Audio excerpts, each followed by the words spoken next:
Hi, and welcome to the August Forum. I'm your host, Andrew, and I'll be sharing the stories of fashion industry professionals, creatives, and entrepreneurs about their journeys and experiences as they advance within this ever-growing industry. The August Forum, as an extension of the shop itself, allows you to have the ability to listen to those in the space. So whether you're an aspiring entrepreneur, trying to break into the fashion industry, or just curious about the ins and outs, we hope these stories will help you to achieve your goals. In today's episode, we feature Kyle Martin, an entrepreneur and current owner of the Madison Stapover restaurant and the Weary Traveler. Originally from Watertown, Wisconsin, Kyle's journey took him to New York, in which he earned the opportunities to work as a co-creative director of Sweet Chick and co-owner of Ludlow Coffee Supply. Today, we'll discuss Kyle's goals with the Weary Traveler, his time at Sweet Chick, and his ability of creating a welcoming atmosphere which invited hip-hop legend Nas to become a brand partner, and his love for music and the importance of having music be an aspect of his life. This is the August Forum.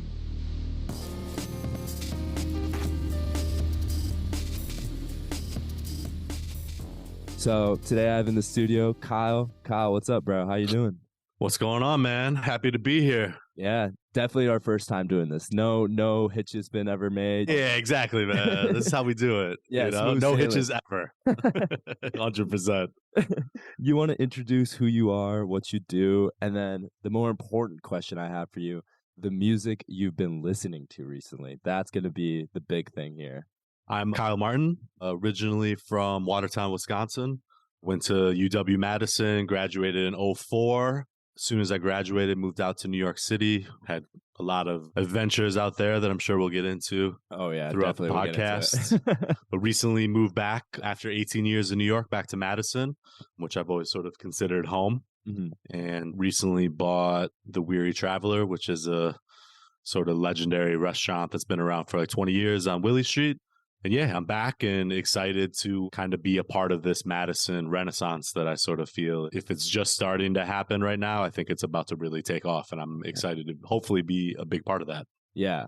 I mean, we're going to get into a lot about the Weary Traveler. I mean, I went to visit you like last week and everything, and it's a fucking amazing place. But you kind of mentioned right now that renaissance of Madison.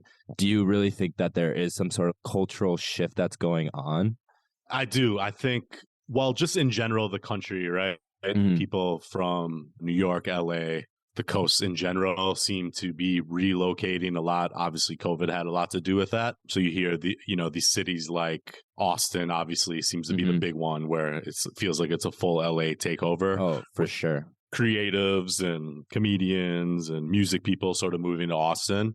And I honestly think, Madison has always been primed for that sort of cultural change. As progressive as Madison is, and we love it for it, I think there is a lot of room for actual progress and bringing in, like you said, sort of, I think we'll probably use the word culture a lot throughout this podcast. Mm-hmm. Oh, absolutely. But I do think there is this unique opportunity for Madison to sort of become one of those new cities that has the infrastructure there, has an amazing history that can look back 10 years from now. And I think people like us can really look back and say, we helped kind of mold this into a new place in terms of inclusivity and different races feeling comfortable living here, sure. And just all those things that people like to talk about but actually don't do. You know what I mean? So that's what I mean with the Renaissance. And I don't think this podcast is really about that. Maybe this conversation isn't about that,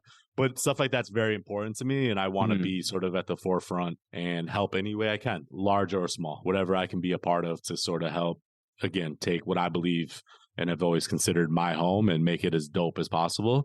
I want to be a part of that. Yeah.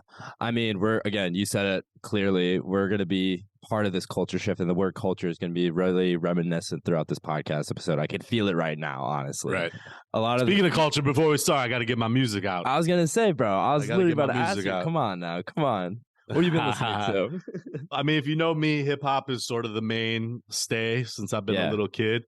So I've been what's that like to be from Watertown, Wisconsin, and then learning to love hip hop, but then I mean getting to know you love more than just hip hop. People might know you as that, but you know way more about music than that. You want to give that little kind of a conversation of how that came to be? Yeah, hip hop in Watertown growing up, I was born in 1980, so Watertown, if you're not familiar, is a small town. It's an amazing town. I have amazing friends and my family still live there, but definitely not as forward thinking on a lot of things.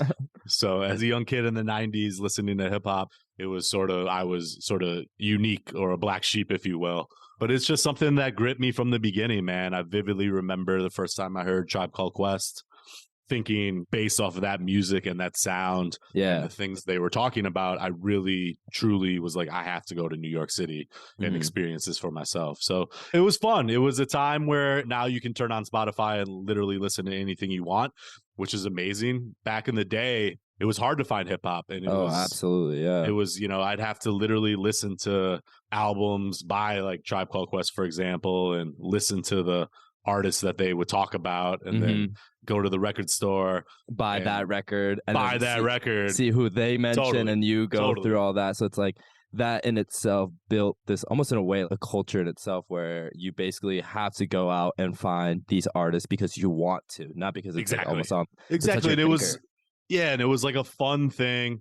I've sort of always prided myself on being unique and being a leader. And sort of going at the beat of my own drum. So back then, that really was a thing. I know it's weird to think of that now because, like I said, hip hop's the biggest genre in the world and everyone listens to it. But yeah, growing up, driving my mom's little car and bumping Illmatic and bumping Doggy Style and Chronic. And it was different. You know what I'm saying? Yeah. It's a whole different, it's a different vibe there. So music's been a huge part. You play music a lot at the Weary Traveler. Recently we had Sam Wallner play a DJ set there, but then also you were basically on Aux every day at Sweet Chick, which we'll get into. When did you realize that's some shit I want to incorporate wherever I go? Yeah, I mean, I'm the type of person that I think a lot of people listen to music as maybe in their car or they're working out. I'm the type of person that I listen to music sort of 24/7. Yeah. And it's going to reflect my day. It's going to reflect my mood. And I sort of learned early in the hospitality that you can really shift a restaurant and you can really shift the attitude of the guests that are coming on based off the music you're playing. So again, I'm not just playing hip hop. I'm big into sort of all genres of music. Hip hop, especially, sort of led me down a pretty deep rabbit hole in terms of jazz and the samples that they use and searching for samples.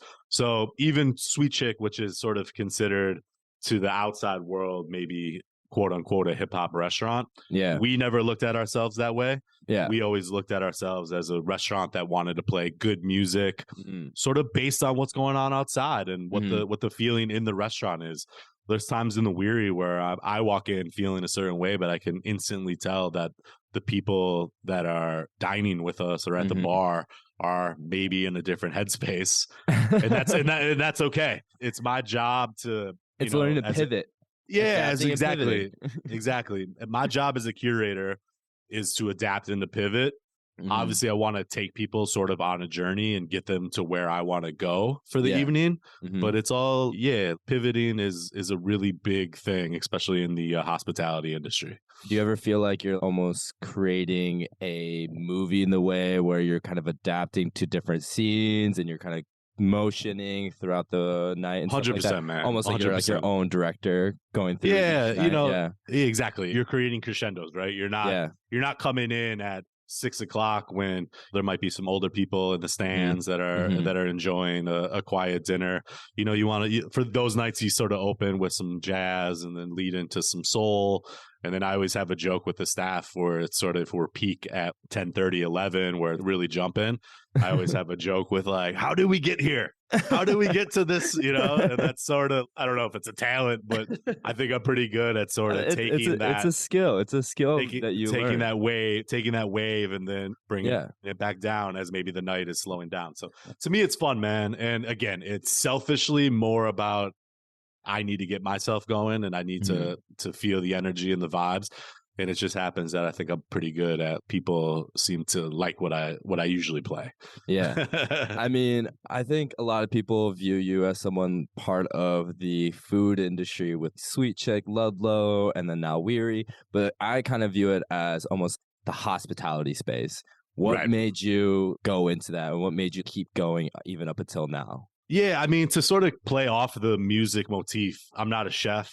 Mm-hmm. You know what I'm saying? I know how to treat people. I know how to make people feel good when they're in a space, from the staff to the guests that come in. Mm-hmm. I sort of always looked at myself as more, again, to continue the music analogy, I look at myself more as an executive producer. Yeah.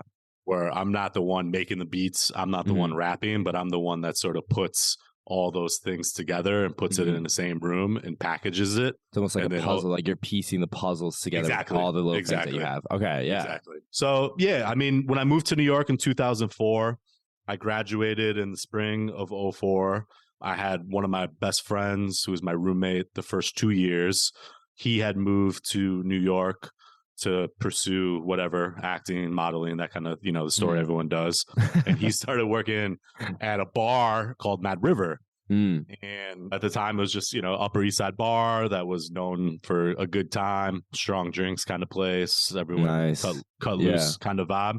And he essentially called me on graduation day and said, if you can get to New York in 2 weeks, I got a place for you to live and a bar for you to manage. And I literally packed up my bags, and in 2 weeks I was on my way. And from there, just that's sort of where the hospitality bug got me. I turned Mad River into the official Wisconsin alumni bar, which at the time was a pretty big deal and created kind of a new genre of what post-college alumni bars could be, where I was doing everything from, we were serving pitchers of beer out of the Union pitchers.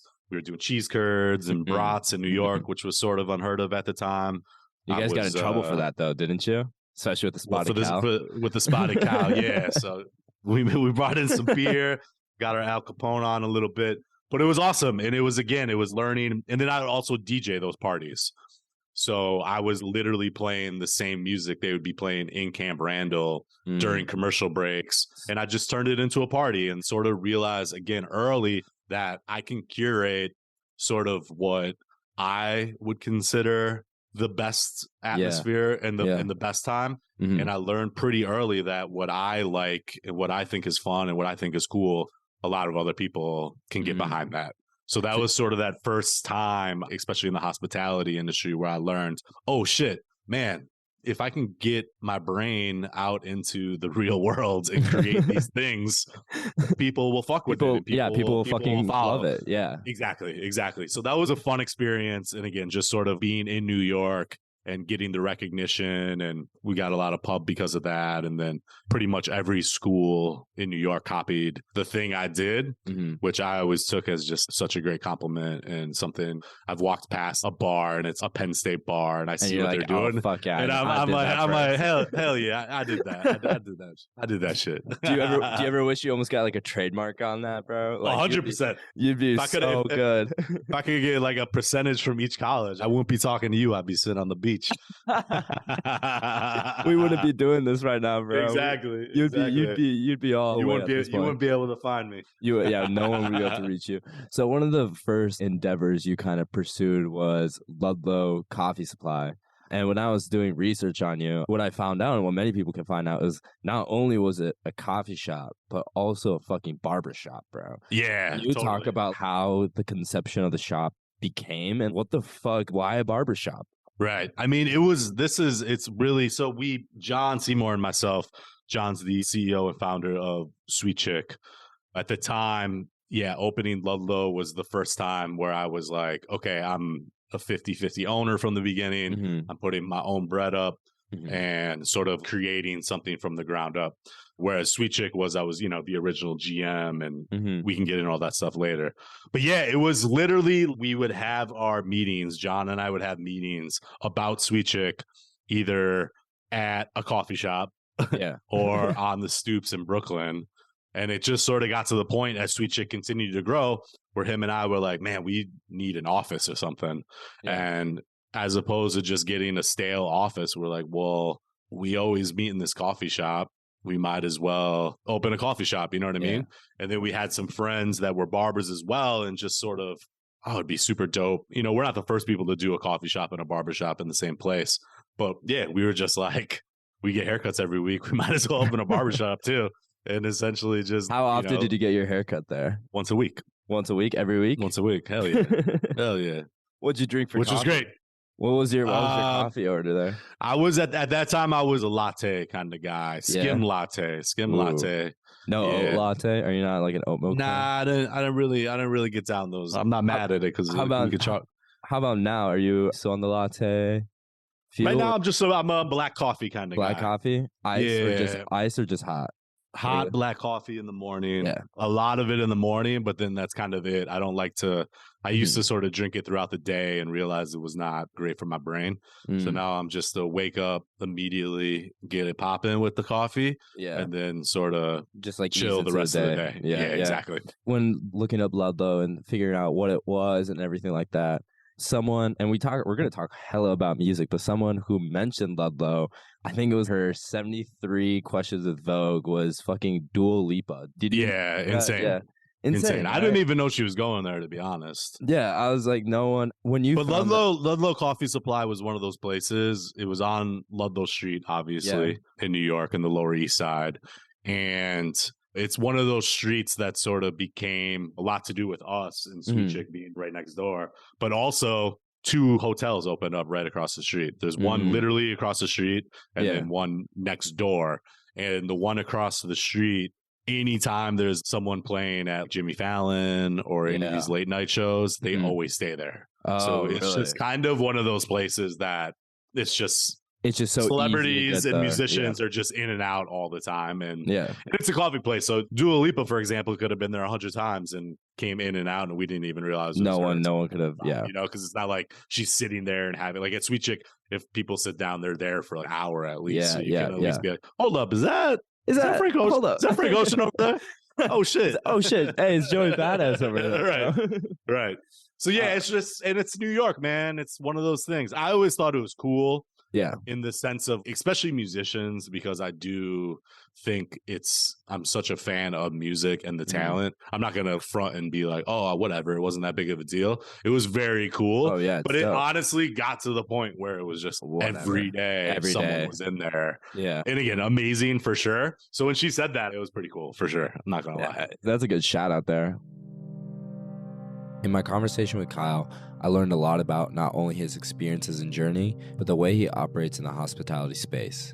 Originally from Watertown, Kyle took the experiences of loving music, indulging in people and who they are, to even the Wisconsin Badgers themselves, and brought that with him to New York.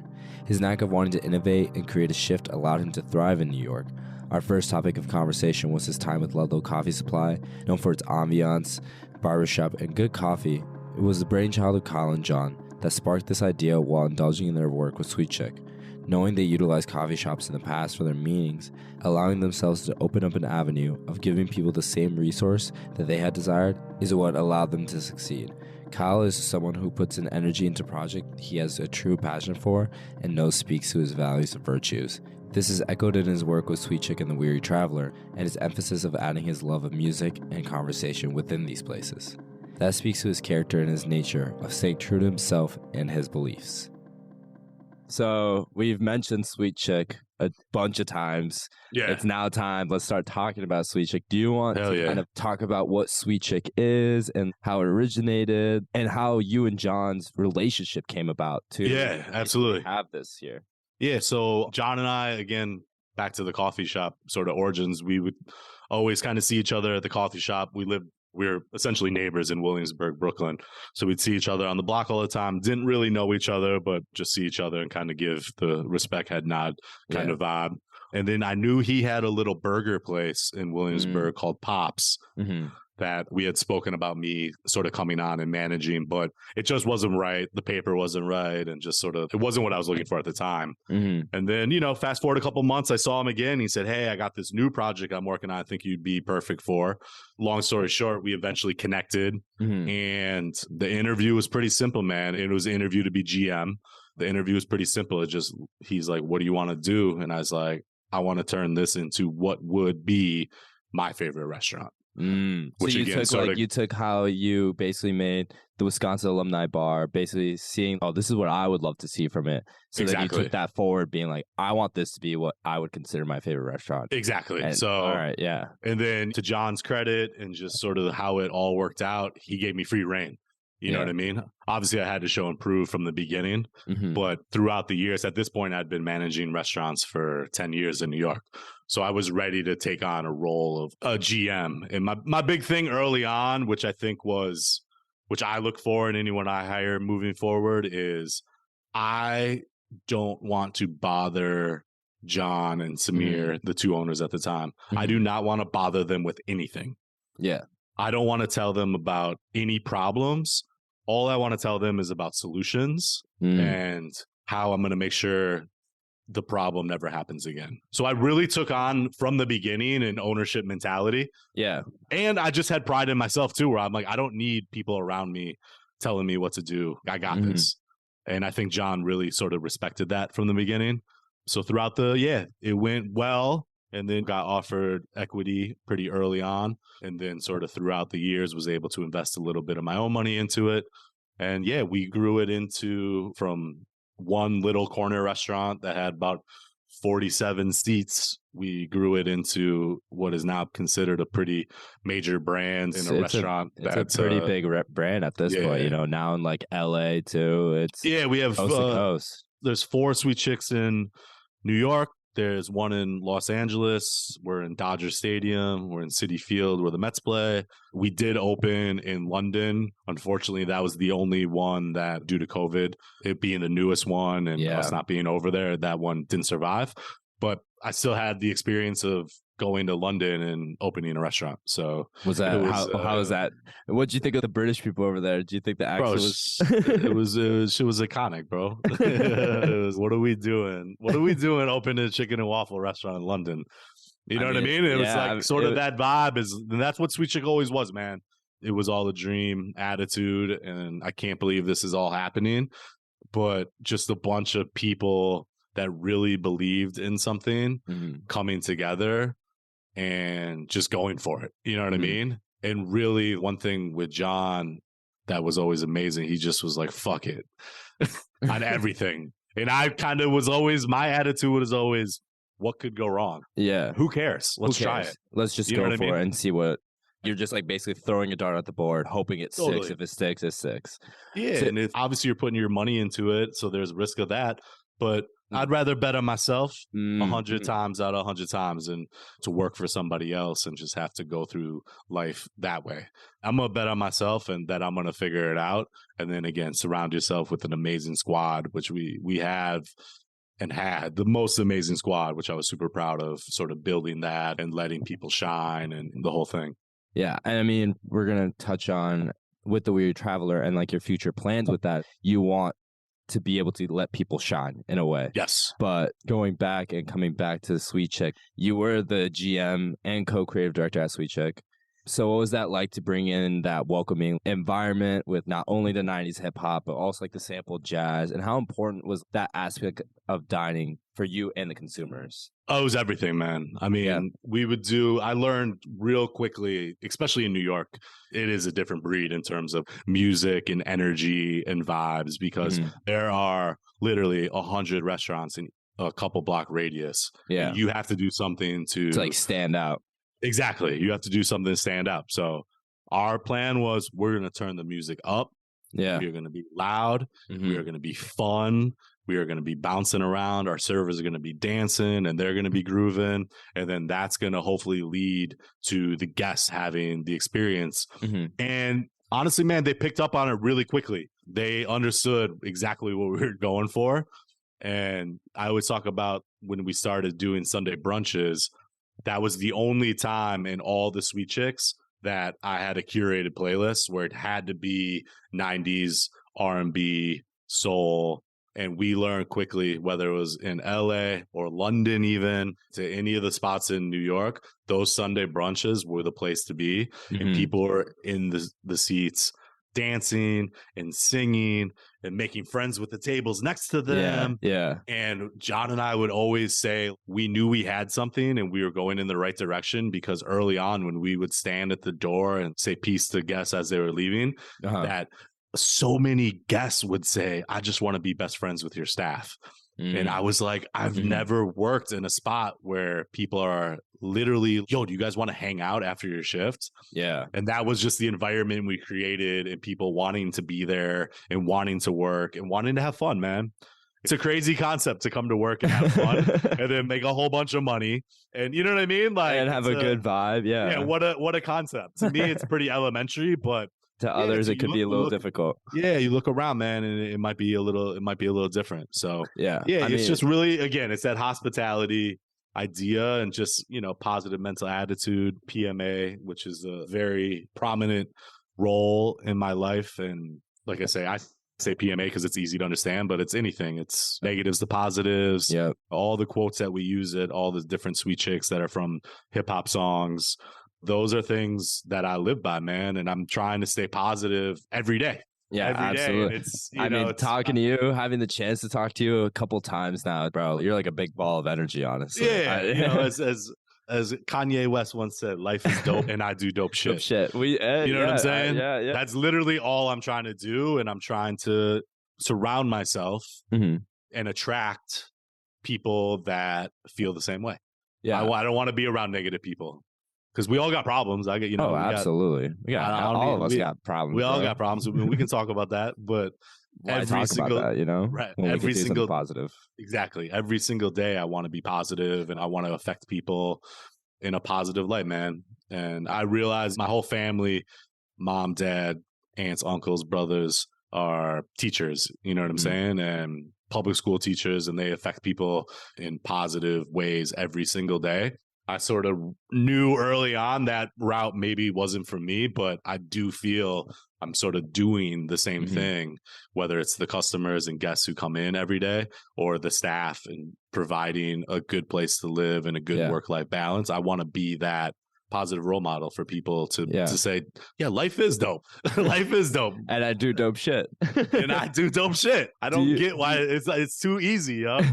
I mean, a lot of people perceive the Midwest, especially Wisconsin, being this like huge family-driven towns and culture and stuff like that. Do you think you kind of brought that when you went to New York and giving that more? Absolutely. You think that was a big thing that you brought in? Yeah. You ask any of my friends in New York, I repped Wisconsin hard. Oh, yeah. You know what I'm saying? Yeah, that Wisconsin mug in that article too, bro. Yeah, right. Exactly. I repped it hard, man, because it's weird. A lot of people don't know where Wisconsin is, and I blame the public education system for that. That's another subject.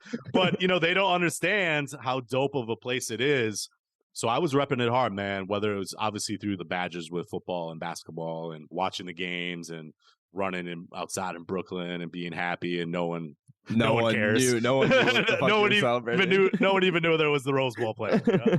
But yeah, I repped it hard, and I always had this sort of joke where my friends would say, "Oh, I met someone from Wisconsin today," and every time I would go, "I bet they were the nicest, coolest person you've met in a long time," and they were like, "You know what? Actually, they were super cool." So I think we go out to the coast and we go out into Chicago, and I think we got to rep, man. We got to rep who we are and sort of those Midwestern values of, being nice to everyone and being cool to everyone. But at the same time, we're coming to get it too. We got high expectations and we got big goals. And we came here, even though we might be considered quote unquote outsiders, we came to the city to put our stamp on it and to put our fingerprint on it. So for me to be able to do what I did, and I feel real good about it, man, but also knew it was time to come home. Yeah. And do it again. You know what I'm saying? And do it again. I mean, in terms of someone that you kind of brought those aspects of a very welcoming environment, you and Joey Badass's relationship. Right. I mean, I first saw that he knew what Sweet Chick was on that First Week Feast episode with John himself. But curry chicken. Yeah, the curry chicken episode. You knew Joey pretty well. How did that come to fucking be? And what is he like, bro? Again, sort of like the power of manifestation, putting positive energy into the world and positive things coming back. Joey is a perfect example of that. And I know those guys and the whole Pro Era crew sort of live by that same 47 lifestyle of balance and tranquility and allowing things to come to you and putting good out into the world. Those guys, when we were literally building Sweet Chick, the original Sweet Chick, it was when 1999 was out. And we used to play that all the time. all the time. So it was Joey. He's gonna save hip hop. I my mean, guy. dude, that was like my introduction to fucking hip hop. Honestly, I remember like my high school team. We were going to fucking state soccer. We were driving down into Minneapolis, and all we had on was fucking 1999. Hell yeah, that shit. It really did spark a whole new culture in itself. So yeah, it's just that idea again, man. I really just believe in if you put it out there into the world, it'll come back to you. So we met some of the guys from Pro Era, and then Joey started coming to the restaurant. We'd go to his concerts, and it just became one of those relationships that just budded through the restaurant and just being cool and being excited and being hyped when they came. And I remember his DJ and producer at the time, Static Selector, he came in. And, you know, at the time, especially, man, not a lot of people knew what Static Selector looked like or knew who he was. Not. Yeah. I knew him as the DJ who would DJ on tour for Tribe Called Quest every once in a while. And then obviously I knew him as the producer of Joey and Joey's tour DJ at the time. And him and his mom came in, and it was an hour wait. And whoa. I came running up. You're not waiting. Whoa. You're not waiting, bro. Static Selector does not wait at Sweet Chick. You know, so it's like those things of just my whole life loving this genre of hip hop, and then being in a position where I can recognize people and make them feel good. And, you know, Static Selector, it's not like he's Jay-Z walking into the place, but creating those relationships with people that might not be as well known, but someone that I respect and really care about their music, that goes a long way. Because now he's going to go, and next time he sees Joey, say, "Oh, I went to Sweet Chick, man. Those guys are so nice and cool." And then Joey's like, "Yeah, man, I've been listening to those guys too." You know, it's just sort of that idea of spreading love, man. And making that snowball like bigger and bigger and bigger.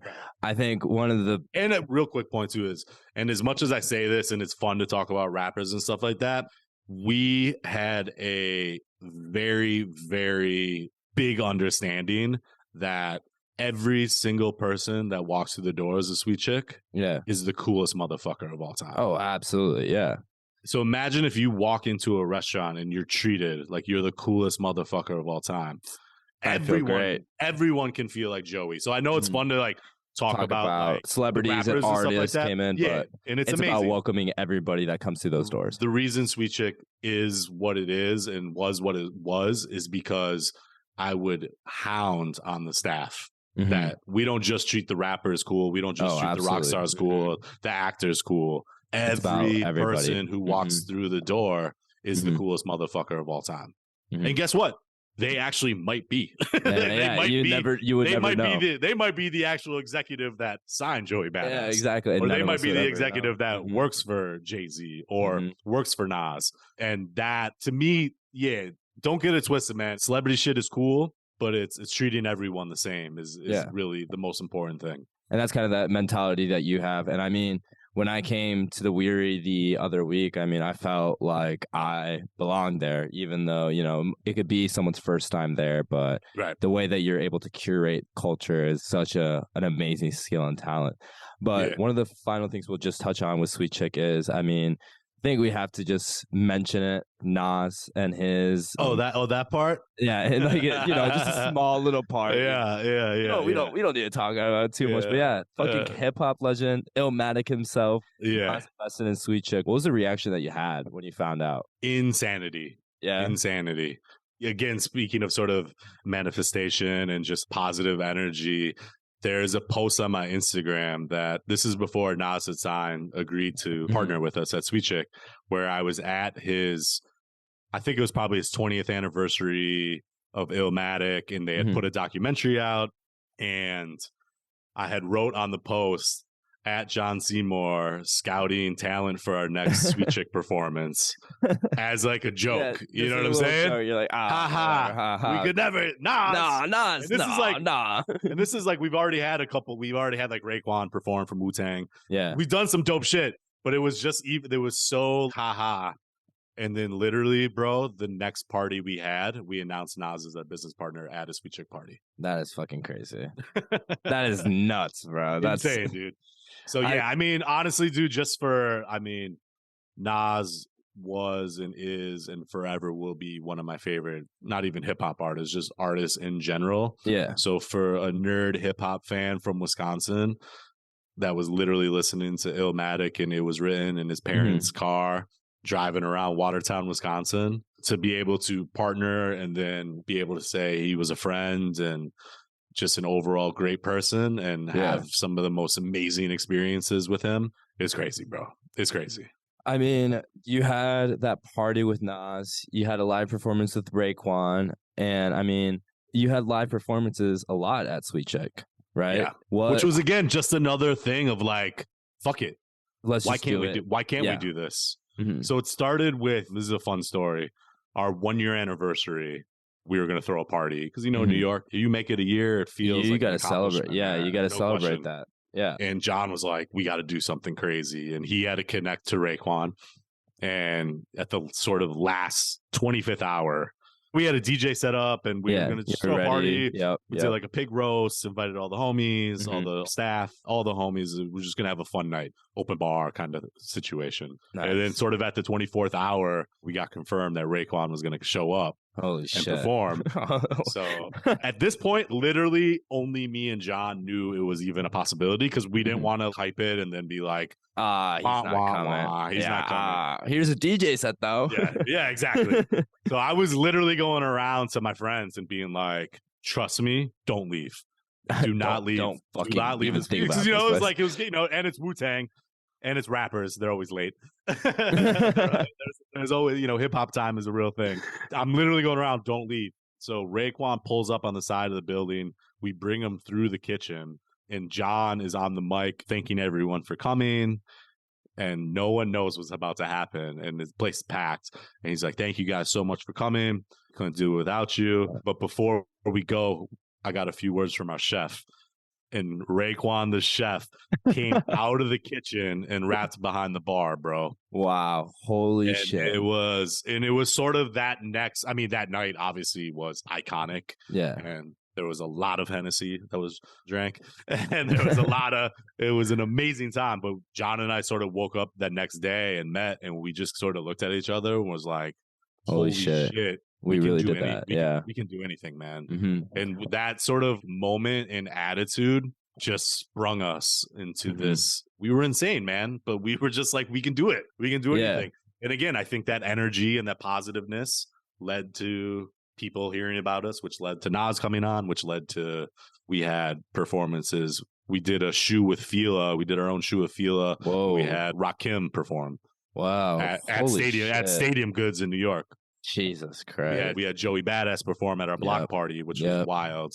We had Everlast from House of Pain perform. We had Slick Rick perform with Bad Not Good. Holy Bad Not Good. Bad Not Good. Holy it was just the house band for a party, and then Slick Rick rapped with him, yo. No fucking way, bro. Insane, dude. Insane. Damn, I did not know that part. I mean, we had Mobb Deep. Oh, Mobb Deep's last performance in New York City before Prodigy died, rest in peace, P, was at Sweet Chick for our block party. Jesus Christ. That was their last performance in New York City, bro. My God. I hype man with Tyler, the Creator. He did an after party after a show at Madison Square Garden. I was literally on the mic with him, and he was just standing on the tables, and we were all wilding. You know what I mean? It's just like, it's crazy. But again, it was because we had that attitude of anything's possible. And you guys curated a culture where people would want to come. Yes. No matter who they were, wherever they come from, any sort of income, any sort of demographic, it didn't matter to them. Everyone's invited. Everyone's invited. And that's what you basically made. Exactly. And we've talked a lot about this positive energy, and there's clearly so much positive energy that comes from you, that comes from everywhere you go. But then March 2020, COVID hits you guys. But you went to pivot. You took Sweet Chick and pivoted a little bit to Lil Sweet Chick. How did that decision come about? And were you guys in a way like appreciative of being able to adapt to the pandemic that well with that? Yeah, in a weird way. Obviously, the pandemic was crazy. We had to shut down for a little bit. I don't remember exactly. Less than a month when it was really crazy. John and I were talking every day. What are we going to do? What are we going to do? Yeah. And we had always had this concept, fast casual concept of sort of like a Chick-fil-A version, a way doper version of Chick-fil-A that we had been experimenting with in City Fields. So we had already sort of introduced the concept of Lil Sweet Chick, which is a little more like fried chicken sandwich forward. So, we just sort of were like, fuck it, let's turn Sweet Chick into these little takeout windows, and we can use this opportunity to essentially show and prove to potential investors that look what we did during the pandemic when it was crazy. We were able to introduce this whole new brand that we are literally, honestly, dude, 3 months before that, we had started already doing the branding, and we had finished the branding. You guys were we were ready. You were ready. We were locked and loaded, bro. And then when COVID came about, you're like, all right, it's time to go for it. Exactly. Exactly. So convinced a lot of staff didn't want to come back, which we totally respected and understood. Yeah. But there were a lot of people like us, myself and John, that were like, we can't stay in the house, man. We got to be out here. Obviously, we're going to be as safe as possible. We're going to follow all the guidelines, but we got to do something, man. So we slowly, one by one, opened them all back up. And yeah, man, it was a hit. It was a hit. It was a hit.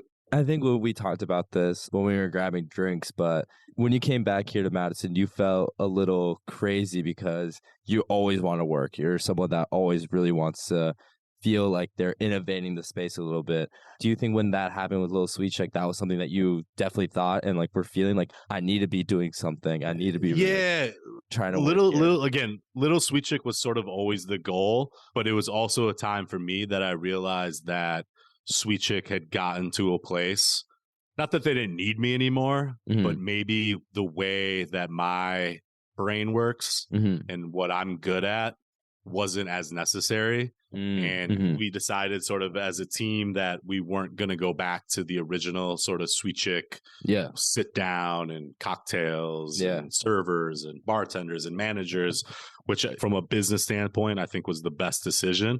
And from an investment standpoint, I think was the best decision. But it was like a clear crossroads for me to say, all right, my goal was to always come back to Madison anyways. Yeah. This might be the perfect time for me to step aside, because I sort of equate it to Sweet Chick right now is putting out #1 hits on the radio every single day. They're just putting out hits after hits after hits. It's like when a new Taylor Swift album drops. It's going to only be hits on #1 on the radio. Right. Which is dope. And it's amazing. And I love it. But my brain doesn't work that way, where I'm more like, I need to go back to the studio and create Yeezus. Oh. I need to switch everything up. Yeah. Because I just know that's just how my brain works, man. And the creative side, if I'm not being creative and able to get my creativity out, I'm not a positive person. You know what I'm saying? So it was one of those things where it was good timing for everyone, I think, involved. And I was able to sell back a little of my equity and flip that into the opportunity to purchase the Weary and come back to Madison and sort of, man, I'm trying to create a whole new genre. Again, back to the sort of music motif that we've been talking about. I'm trying to create culture and music. I'm trying to create a new album, man. I'm trying to create a new sound. I'm trying to create whatever is in my brain, that fresh produce company that we can talk a little bit about. Yeah. We're definitely going to mention that. That's where I'm at right now. So the Weary being a place that's been around for 20 years, it still feels a little bit like a blank slate for me. And it's only just the beginning, man. I got some pretty big ideas for Madison. My knowledge of Sweet Chick stemmed from a First Week Feast video of John and Joey Badass making chicken. Kyle's role at Sweet Chick had him deal with those that came in and dined in the restaurant. With our earlier topic, Kyle's personable style allowed him to have the opportunities to meet New York icons and Joey Badass and be brand partners with Nas when they walked in and dined at the table. Those relationships that he fostered is due to his personality and wanting to talk to him, and I got a similar sense of that with our interview today, in which I didn't want to stop talking to him and wanted our flow of a conversation to continue. That's the type of person that he is. The success of Sweet Chick doesn't fall solely to him, but the effort he put in is now shown in his ownership of the Weird Traveler. From the moment I walked in this ominous side door, Kyle made me and everyone I was with welcome. If I'm being serious, it's like a superpower that he has. At the Weary, he's the composer, orchestrating not only the music, but the atmosphere with the restaurant through this motif of music and the role it plays in all of our lives. All these factors in mind make me simply want to continue to root for Kyle and his growth, what we will find out to be in his fresh produce endeavors. Yeah, so you say that Weird is kind of like this blank canvas that you're going to be able to really paint and make this whole new album that you said. But the last year before you left Sweet Chick, you came back to Madison, you visited, and you knew that you wanted to do this. But every time you came back to Madison, you went to the Weary. Now you Right. own the restaurant. How Right. did that come into fruition? Right. Even before, I'd always come back. Anytime I'd kind of come back to visit, either if it was like coming home for a football game or to just visiting my parents and then come to Madison for the night or something, the Weary was always a place that I'd stop by and be like, yo, we at least got to get a beer there and catch the vibes. You know what I'm saying? So yeah, when I was really thinking for real about moving back to Madison, I started doing this sort of 10-day trip back home and being like, can I really do this? Or do I really want to do this? And I would always hang out at the Weary, and unbeknownst to me, I met the owner one night. Him and I sort of started talking, and then I told him a little bit about Sweet Chick, and he did some research, and I didn't realize at the time that he was looking to sell and sort of retire from the restaurant game. And then the next time I came back, bro, I was in the Weary again with my buddy Adem, and Christopher came up to me and just straight up was like, "You want to buy this place?" Shit. And I just looked at him and was like, "Yep." Fuck yeah, I will. So it's awesome, man. I was able to partner with Jeff Schmidt, who's been there for about 15 years as a bartender. Yeah. So it's a really unique way for us. It's a really yin and yang sort of relationship where he's the steady guy who's been there for a lot of times. And the Weary is a neighborhood restaurant. You know what I mean? It's a corner neighborhood bistro. So he was able to sort of keep all the regulars and all that stuff. And then my role is to, you know, without changing things too much, sort of bring a fresh perspective and do parties with August Ox, and throw little DJ things and throw parties for Halloween. And, you know, With I'm that trying to bring band. Exactly, with Adem. Shout out to Adem and his band, man. Those guys were awesome. They rocked it for us. But yeah, I'm trying to bring in the new flavor while respecting the past and respecting what Christopher did in that space. But like I like to tell people, Christopher handpicked me for a reason. And when we were going through this deal, he really wanted to make sure that I realized that he did handpick me for a reason. And that is to take the Weary to another place for the next 20 years. You know, it doesn't have to be exactly what it was, because it was never meant to be something that was stagnant. It was always, I mean, it's the Weary Traveler. It's meant to be moving, innovative, and like innovative, always, and exactly, always moving forward. Yeah. So now you're bringing that new flavor. Now being in the full swing of things this fall, I think this is your full like first season almost really being. Yeah, essentially took over in July 1st, kind of right around there was officially, and then, you know, summer we just sort of got through the summer, and now you're really now we're really putting our stamp on things and making so what's been the most like rewarding experience and something that you've incorporated at the Weary? The most rewarding experience has been, again, just sort of my parents can come to the restaurant whenever they want, which is crazy. You know what I'm saying? And their friends show up. And that sort of idea of it being a homecoming for myself, and to see even like high school friends that will show up and hang out for a while. It's been amazing, man. Those are the times where I'm like, I really know that I made the right decision. Yeah. In terms of innovation, just, I don't know, man. I think the August Ox thing was sort of, in my mind, the first step in the direction I'm trying to go. It was dope. I mean, even someone like you, and when you came in and we were talking and you were like, I've known about the Weary forever, but I've never even been here. Never been. Yeah. I think it invites a whole new shift of demographic even. Yeah. I know Isaac, who's our lead photographer, and him and his friends came, and I heard they hung out there till even the end of the night. And those are people that usually, I would say, don't really come into the Weary. Don't come to the Weary, which, you know, I realized that pretty early on when I moved here, just talking to people. So I'm the type of person that if a young person walks into the Weary Traveler, I'm going right up to them. Yeah. And being like, yo, what's up? Yeah. But the same way that I would have at Sweet Chick, and that same attitude of everyone who comes in, the coolest fucking coolest person motherfucker of all time. Yeah. And again, obviously I'm cool with all the regulars that come there too, but in order for the Weary to continue and to grow and to thrive, a thriving restaurant for the next 20 years, Yeah. my role is going to be bringing in new people. You know what I'm saying? And then Jeff's role is to continue to maintain those relationships. So it's just, like I said, it's in my mind, really this is is perfect yin and yang of like personalities and backgrounds and stuff like that. But yeah, man, I'm really trying to focus on bringing in diversity. I'm really trying to focus on it being a safe space for 21 to 28-year-olds, whatever the age. And again, it's not an age range, it's more of a mindset. I'm 42, but in my mind, I'm, you know what I mean? We're both. In my mind, I'm still running around with you guys. You know what I'm saying? We're very young. Exactly. Don't worry, bro. That's just a mindset that I live in. Yeah. I'm not trying to be an old head that's just like, oh man, I remember back in the day, it was like, yeah, I'm listening to new. I want to hear all the new music. I want to see all the. I want to know all about the new trends. I want to know all about the fashion. I want to know what you guys are thinking, because like I said, there is a point right now where things need to change. And I think our like-mindedness of inclusion and being dope every single day and is something, and doing dope shit is something that this town needs, man. And I want to be a part of that. I don't want to be the face of it. I want to put people on. You know what I mean? I want to be the person sort of right behind them, pushing and inspiring, but I want to push other people in front. Do you feel like you kind of helped with that with even like someone like John? I mean, John's basically like the face of so much in New York. For sure. You were definitely his background guy that could really handle that. Yeah. You know, someone I think he really trusted a lot. I always had his best interests in heart. I always had Sweet Chick's best interests in heart. And I realized from pretty much right when I met him, he's the classic, every girl wants to fuck him and every dude wants to be his best friend.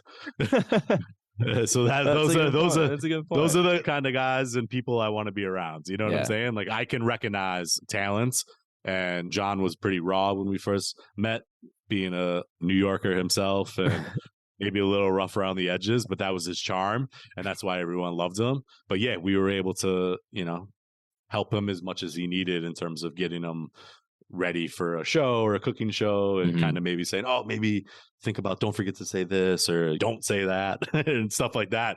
But yeah, man, that's sort of, I look at myself as a point guard, man. I'm not trying to score 25 a game. I'm trying to score 8, 10 assists, take a couple charges. How many steals are you grabbing though? A couple steals for sure. Yeah, defensive lockdown. Yeah, lockdown. And I'll guard the best player. I don't care how tall they are. But as long as we win, that's all that matters. I've sort of always had that point guard mentality, and that's who I am, man. That's what I'm trying to be. So I'm trying to collect a bunch of people in Madison that are sort of on that same tip. Oh, you know for sure. Absolutely. And I mean, that goes now to the basically one of the final things I want to touch on is fresh produce, which is this all encompassing kind of branding that you're going to have. But to have that, you need to find those people that believe in you and believe in the brand itself. So what is fresh produce, number one? And then what is the goal with it? What do you want to do with that? So fresh produce essentially was back in the day a Tumblr. I don't know if you're old enough to know about Tumblr. I know Tumblr. Don't worry. I'm not that young. Hey, bro, we're not old, you know? We're both young. So fresh produce was something I started, again, just to manifest things and put my creative energy into things. Yeah. And if you look back on my Tumblr, there are a lot of those images came true throughout the year. So I've always loved the name fresh produce, because it applies to restaurants in the sense of actual produce, but then also the idea of sort of what August is doing, I would consider it a very fresh produce kind of place. You know what I'm saying? So it has a lot of different meanings. And yeah, the idea is to open as many businesses as possible under the fresh produce umbrella, whether it's a record store or a coffee shop or a barber shop or more actual restaurants or bars or anything, man, a sneaker shop. It can literally be anything under the umbrella. But yeah, it is a mind state, and it's a positivity, and it's a do dope shit idea. So now it's one of my Instagram things, and it's just inspiration. And I think it's easy for me to, when I meet people that, like you're alluding to, that I'm trying to find these people that are understanding of what we're trying to do. Yeah. It's an easy way to say, yo, check this out. If this resonates with you and you sort of understand, this is what my brain looks like. So if you understand what this is and you feel this and this inspires you a little bit, You might want to roll with me. You might want to roll with me. All right, man. Kyle, we're about to just wrap up here real quick. One of the final things I'm just going to ask you here is if someone wants to innovate the hospitality space like that you have, what's some advice that you would give them, and what's something that you wish that you knew when you went to New York and when you first started doing this that you had now? Right. I mean, you have to be passionate about people. Yeah. That's the number one thing. That's number one right there. And that's not just the people who come through the door that are paying money. It's the people that are cooking your food, that are cleaning the restaurant, you have to be appreciative and you have to be passionate about people. And then, almost man, celebrating everybody in a way. Everybody, man. Yeah. Everybody. Yeah. The restaurant industry is super hard. And if you don't have a squad that has got your back and understands every day we got to do this and we got to make it the best we can, it's a very, very hard business. Yeah. But yeah, and then like I said, it's doing things that is genuine. You know what I mean? I take a lot of pride in all the restaurants that I've ever been a part of, that it was a very genuine experience for myself. Therefore, I feel the guests coming in are going to feel that. So if you don't love hip hop and you don't love music and you don't love these things, don't do that. Do what you love. Do what you love, basically. You know what I mean? Hone in on that. If you love movies and stuff like that, focus more maybe on that kind of thing. Or if you like art, focus in on that thing. It's really finding what you're passionate about. Man, if you're passionate about things, people want to be around you and people can feel it. And it's the opposite too. When you're not passionate and you're people know that. People really can feel that too, man. So yeah, it's really finding sort of who you are and then creating it. And then don't be scared. Oh yeah, don't be scared. You know how many times I tell my managers, they're like, "Oh," I'm like, "Don't be scared. Just go for it." What's the worst that could happen? Yeah, exactly. What's the worst that could happen? You know what I'm saying? I trust you, and I believe that you're going to make the right decision. So don't be scared. Yeah, you don't have to call me and ask me my permission. Okay, there's one more thing I'm going to ask you here, and it's going to go all the way back to the fucking intro. You never said the music you're listening to. The music. Right. Okay. Come on. Now let's hear the artists that you've been listening to, and also maybe some ways that you find new music and how you go about that.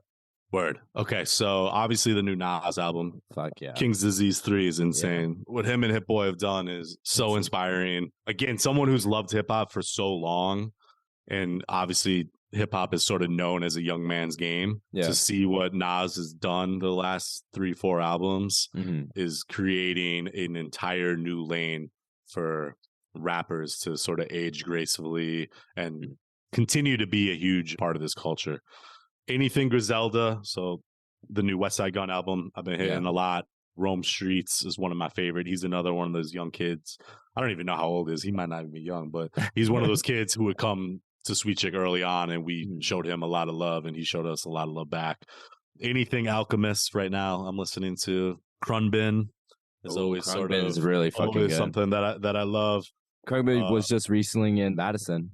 Yeah, actually, I missed that, but I saw them at Radio City, and it was fire. So yeah, man, and just sort of like I said, I'm always looking for. I'm not one of these people who's like, oh, back in the days when the music was good. I want to hear all the new stuff. Some stuff's not for me, but I want to hear it and I want to experience it. So yeah, and in terms of searching for music, it's just I love searching for samples, whether it's old hip hop songs or new hip hop songs, and then sort of realizing how much good music is out there. It's kind of overwhelming to think of all the good music that's out there, but it's also exciting because the journey is never going to end of like seeking and finding new stuff. So yeah. But yeah, man, like I said, music's it's a 24/7 thing. It's not. It's always on. Exactly. I mean, hey, Kyle, thank you so much for joining me today. Before we end, where can the people find you? What's something you want to shout out? What do you got? Kyle NYC on Instagram is where you can find me. But please just stop by the restaurant, man. The Weary Traveler. Yeah, it's on Willie Street. Stop by and say what's up. Great specials. What you guys got for the special tonight? I think we're rocking that Korean barbecue tonight again because that was a hit. That was a hit at the party. Yeah. I was like, we got to bring that back. I remember eating that. I was like, holy shit, that was that. And then those rail drinks too. Absolutely, great deal, honestly. Yeah. But yeah, man, stop by the restaurant and say what's sure. up. Like I said, we're bringing the youth movement to the Weary, and I would love to see everyone out there. And like I said, if you're there, definitely seek me out. I'll be the one with the hat on, bobbing my head to the music. You'll know which one I am. You'll know which one's Kyle, bro. It is not tough. I'm gonna say this to all the listeners that are listening to this. It is not tough to know which one Kyle is, bro. Kyle stands out like any motherfucker. All right, man. Thank you so much for being with me today, man. Yeah, man, it was awesome. Thanks for having me. Thank you for tuning into today's episode. Once again, I am your host, Andrew, and I want to thank Kyle for taking the time to speak with me today, and to Sam Wallner for creating the music you heard on today's episode. From music to food, this episode was how I would define fulfilling. If you know someone looking to innovate the hospitality space and is a lover of music, share with them this episode. You can find me and the shop on Instagram at Andrew Inamoto and at _August Shop. And find August located on 414 State Street, Madison, Wisconsin, or on august-shop.com. Once again, thank you for listening to the August Forum.